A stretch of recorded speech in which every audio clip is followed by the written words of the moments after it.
10만 원.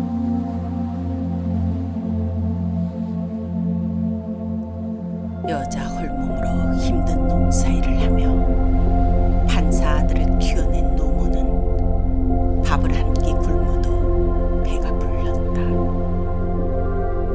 잠을 청하다가도 아들 생각에 가슴 뿌듯했다.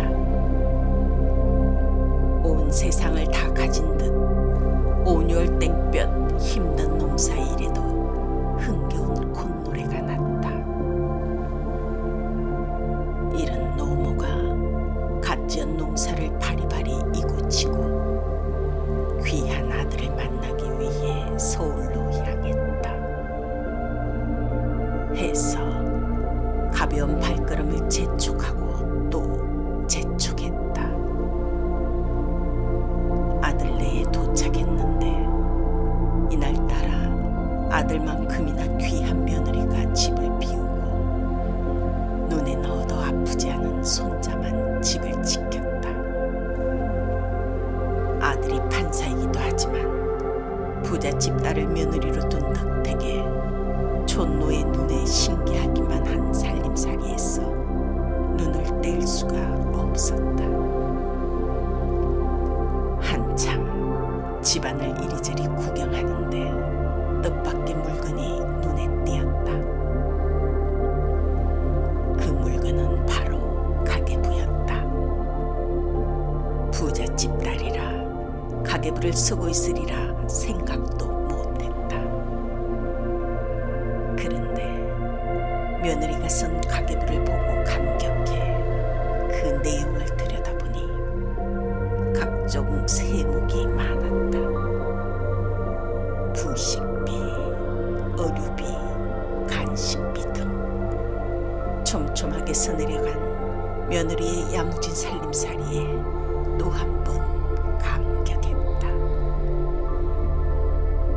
그런데 조목조목 나열한 지출 내용 가운데 어디에 섰는지 모를 촌년 10만 원이란 항목에 눈이 머물렀다. 무엇을 샀길래 이렇게 섰나 궁금하기도 했다. 그러나 1년 12달 한 달도 빼놓지 않고 같은 날짜에 지출한 돈이 바로 물건을 산 돈이 아니라 자신에게 용돈을 보내준 날짜라는 사실을 알았다. 노모는 머릿속이 하얗게 변하고 아무런 생각도 나지 않아 한동안 멍하니 서 있었다. 아들 가족에게 주려고 무거운 줄도 모르고 이고지고 갔던 한해 거지를 주섬주섬 다시 샀다. 마치 죄인된 기분으로 도망치듯 시골집으로 돌아왔다. 가슴이 미어트질 듯한 기분이었다. 누구를 붙잡고 이야기를 하고 싶어도 할 수 없는 분통을 속으로 사귀기 위해 안간힘을 썼다.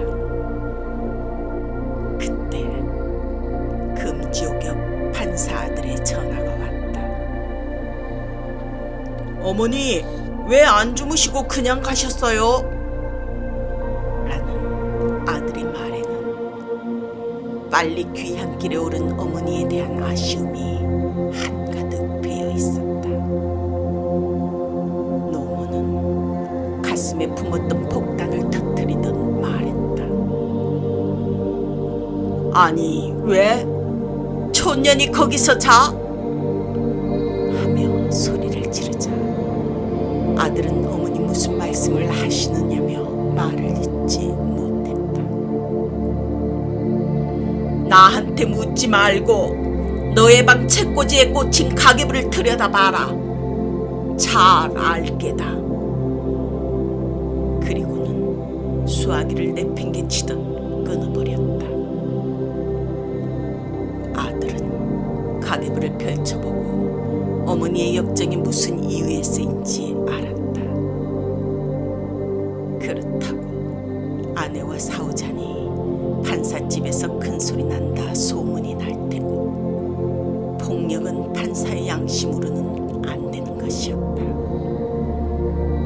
그렇다고 이혼을 할 수도 없는 노릇이라 사태 수습을 위한 대책 마련으로 몇 날 며칠을 힘든 인내심이 요구되었다.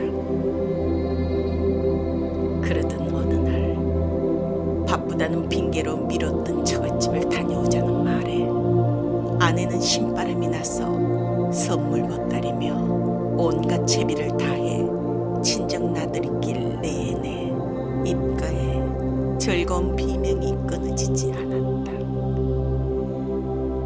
그럴 때마다 남편의 마음은 더욱 복잡하기만 했다. 처갓집에 도착해서 아내와 아이가 준비한 선물 보따리를 모두 집 안으로 들여보내고 마당에 머뭇대자 장모가 "아니, 우리 판사 사위 왜 안 들어오는가?" 하며 쫓아나오자 사위가 한다는 말이 "초년 아들이 왔습니다" 라고 대꾸했다. 이 말을 들은 장모는 그 자리에서 돌할방처럼 굳어버렸다. 초년 아들이 감히 이런 부잣집에 들어갈 수 없습니다 라고 말하고 차를 돌려 가버렸다. 그날 밤 촌년 시어머니 집에는 사돈 두 내외와 며느리가 납작 엎드려 죽을 죄를 지었으니 한 번만 용서해달라며 손발이 되도록 빌고 또 빌었다.